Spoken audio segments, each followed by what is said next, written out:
بلوچستان کے شہر ڈھاڈر سے ہمارے نمائندہ سمیع اللہ جلبانی کی رپورٹ کے مطابق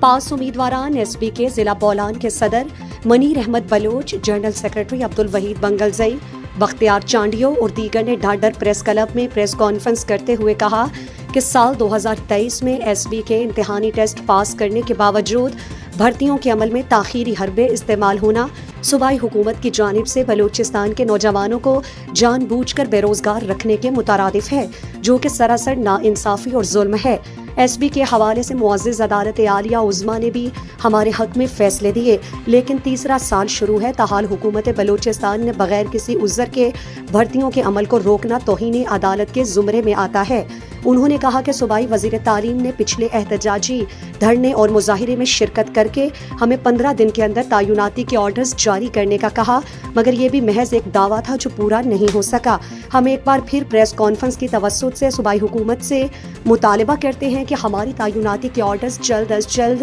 جاری کیے جائیں، بصورت دیگر اپنے جائز حقوق کے لیے احتجاجی تحریک چلائی جائے گی۔